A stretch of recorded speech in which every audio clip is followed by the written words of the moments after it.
தேனப்பனை வந்து இன்னைக்கு நேற்று எனக்கு அண்ணன் தான் அவரு. இருந்தாலும் நாங்க கொஞ்சம் ரொம்ப நெருக்கம். ஏன்னா அதான் தயாரிப்பாளரே கொடுக்கறேன்னு சொன்னா கூட இந்த ஆள் கெடுத்து விட்டுருவான். நான் 92 புரட்சி தலைவி அம்மா கிட்ட வந்து 1992 மாநில கல்லூரியில் படிக்கும் போது இந்த பெஸ்ட் மிமிக்ரி ஆர்டிஸ்ட் இன் தமிழ்நாட்டிலேயே சிறந்த பலகுரல் நிகழ்ச்சி செய்யக்கூடியவனா நான் தேர்ந்தெடுத்து அந்த அம்மாட்ட 5 சவரன் நகை கொடுத்தாங்க.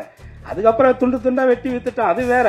ஒரு கதையில ஒரு கதாபாத்திரம் நம்ம தான் நடிக்கணும்னு விதி இருந்தால் அதை எவனாலையும் மாற்ற முடியாது. எல்லாம் நல்லா இருக்கீங்களா?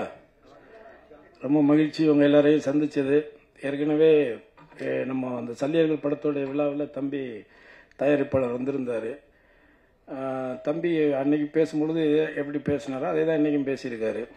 உண்மையிலேயே வந்து மைக்கேல் என்கிட்ட அறிமுகப்படுத்தினது தேனப்பன் தான். ரொம்ப நல்ல கதை, வித்தியாசமான ஒரு கதை. அந்த பையன் இவ்வளோ அணித்தரமாக அழுத்தமாக பேசுறதுக்கு காரணம் கடினமாக உழைச்சிருக்காரு. அவருடைய ப்ராடக்ட் மேலே அவருக்கு ரொம்ப நம்பிக்கை இருக்கு. அதே மாதிரி சிவா வந்து ரொம்ப தங்கமான ஒரு ஆள். காசு இருக்கிறவங்களாம் நல்லவன்லாம் சொல்ல முடியாது. காசு இருக்குங்கிறதுக்காக அவனை நல்லவன்லாம் சொல்ல முடியாது. காசு தான் எல்லார்கிட்டையும் இருக்கு. காசு வச்சிருக்கவங்களாம் நல்லவன் கிடையாது இல்லை. ஆனால் இவனுக்கிட்ட காசு இருக்கு. ஆனால் அந்த காசு அவன் ஈஸியெல்லாம் சம்பாதிக்கல. அவன் ரொம்ப கஷ்டப்பட்டு தான் இந்த இடத்த போய் பிடிச்சிருக்கிறான். கவிஞர் தம்பி சினேகன் சொன்னது மாதிரி அவன் வந்து அந்த ஊரில் போய் நியூசிலாந்தில் போயிட்டு பார்லிமெண்ட் மெம்பர் ஆஃப் பார்லிமெண்ட் எலெக்ஷனில் தேர்ந்தெடுக்கிறான் ஒரு இந்தியனை. அதுவும் நம்ம ஆந்திராவுக்கு பக்கத்தில் இங்கே இருக்கிற நம்ம தமிழ்நாட்டுக்கு பக்கத்தில் இருக்கிறவனை தேர்ந்தெடுக்கிறாங்கிறதே அது நமக்கு ஒரு பெரிய வெற்றி தானே. ஸோ அதனால் அந்த இடத்துக்கு வர்றதுக்கும் தம்பி ரொம்ப உழைச்சி தான் இந்த இடத்துக்கு வந்திருக்கான். ஆனால் வந்து ரொம்ப ரொம்ப ஒரு அப்பழுக்கற்ற ஒரு தாய்ப்பால் மாதிரி அவன். அவ்வளோதான். இதுக்கு மேலே அவனை பற்றி நம்ம சொல்ல வேண்டியது கிடையாது. அவன் ஒரு தாய்ப்பால் மாதிரி அவனுடைய குணம் எல்லாமே. அதனால் அப்படி ஒரு நல்லவன், ஒரு நல்ல படத்தை, ஒரு நல்ல உழைப்பாளிய, ஒரு ரொம்ப திறமையான பையன். அவன் எல்லாமே அவனே ஒத்துக்கிட்டான். ஷார்ட் டெம்பரு அது இதுன்னு சொல்லிட்டான். அது எல்லாமே பிடிவாத என்ன கிரியேட்டர்ஸுக்கு இருக்கிறதானே. தான் நினைக்கிறத வந்து அவங்க கிடைக்கணும்னு நினைப்பாங்க. இப்போ என்னை பொறுத்த வரைக்கும் நான் நிறைய படம் நடிச்சிருக்கிறேன். சில படங்கள் எனக்கு பிடிக்கும், சில கதாபாத்திரங்கள் பிடிக்கும். 24 வருஷமா இருக்கேன். நந்தாவில் லொடுக்கு பாண்டியன் நடிச்சதுலேருந்து இன்னொரு வரைக்கும் ஒரு 24 வருஷம் நடிச்சுக்கிட்டு இருக்கேன். இடையில கொஞ்சம் ஒரு 6-7 வருஷம் நடிக்காமல் போயிட்டேன். ஆனால் இது வரைக்கும் நான் யார் ஆஃபீஸிலும் போயிட்டு எனக்கு நடிக்கிறதுக்கெல்லாம் வாய்ப்பெல்லாம் நான் கேட்டதே கிடையாது.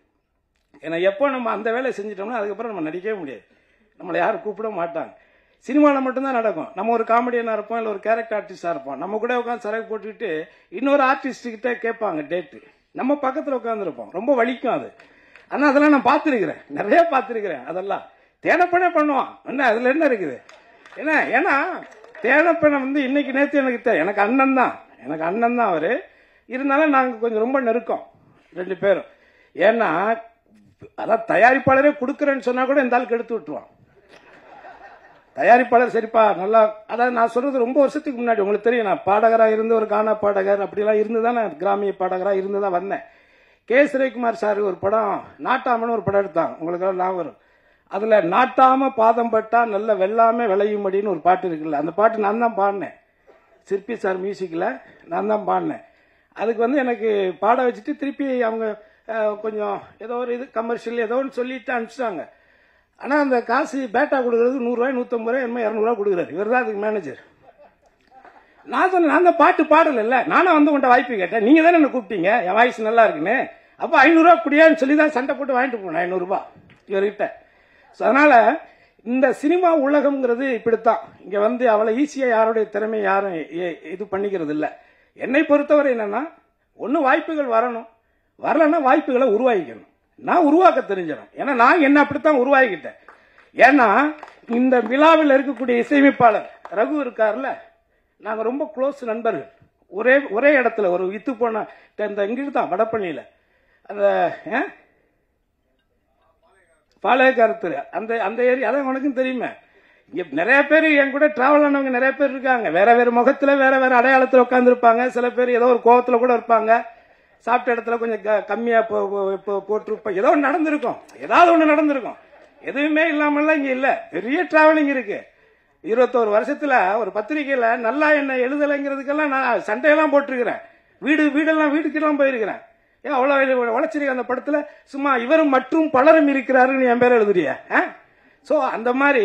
அதனால இதை எதுக்காக சொல்ல வரேன்னா, மைக்கேல் வந்து இந்த கதை வந்து இப்படித்தான் வரணும் அப்படிங்கறத ரொம்ப ஆழமா நம்பி அதுக்கான கேமராமேன் அந்த தம்பி கூட இருக்கிற எல்லாருமே ரொம்ப கடினமா உழைச்சிருக்காங்க. குறிப்பா விமலை வந்து இந்த படத்துல கொஞ்சம் வித்தியாசமா நீங்க பாப்பீங்க எல்லாருமே, தமிழக ஆடியன்ஸ் எல்லாருமே.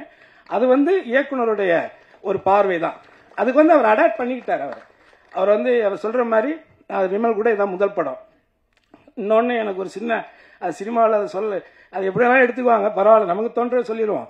எனக்கு சினிமாவில் இது வரைக்கும் நான் நடிச்சதில் மூணு எந்த ஹீரோ கூட நடிச்சாலும் அந்த படம் ஒரு ஏதோ ஒரு கவனிக்கக்கூடிய படமா வரும். இது வரைக்கும் நடந்திருக்கு. எந்த படத்துல வேணாலும் எடுத்துக்காங்க.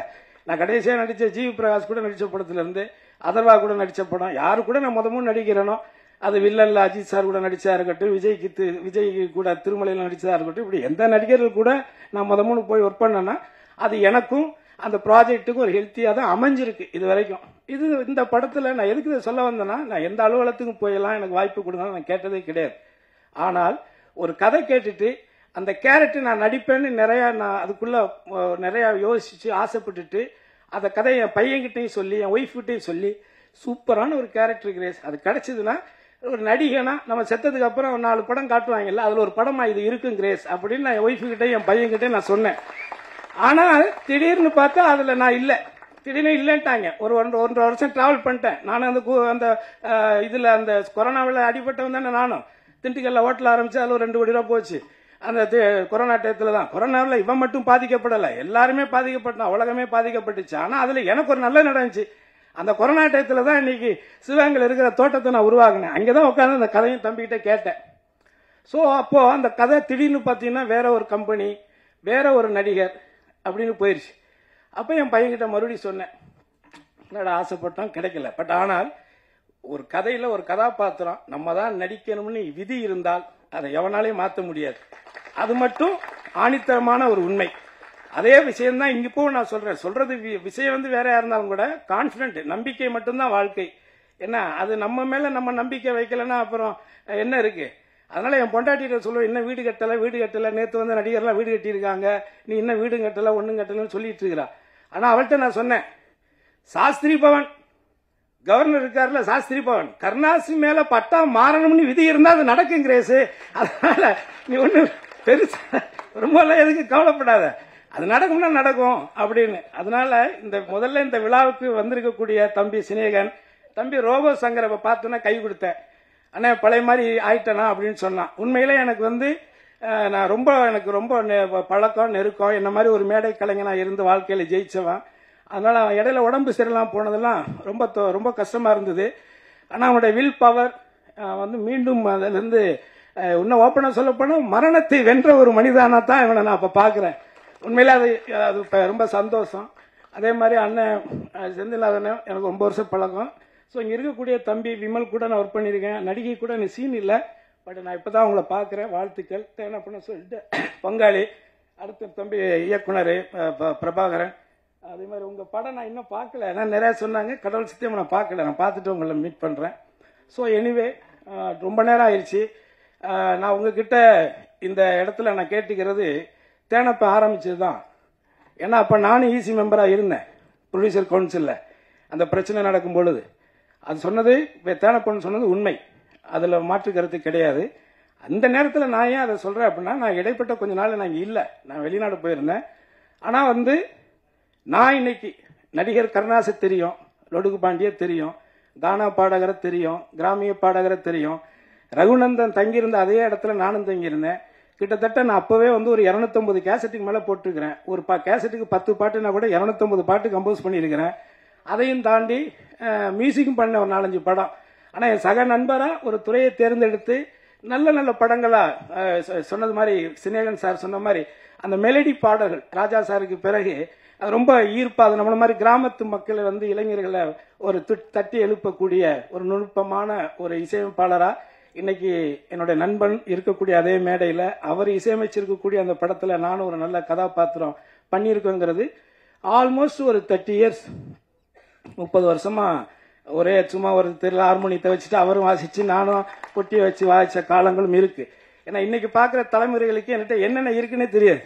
நான் 92ல புரட்சி தலைவி அம்மா கிட்ட வந்து 1992 மாநில கல்லூரியில படிக்கும் போது இந்த பெஸ்ட் மிமிக்ரி ஆர்டிஸ்ட் இன் தமிழ்நாட்டிலேயே சிறந்த பலகுரல் நிகழ்ச்சி செய்யக்கூடியவனா நான் தேர்ந்தெடுத்து அந்த அம்மாட்ட 5 சவரன் நகை கொடுத்தாங்க.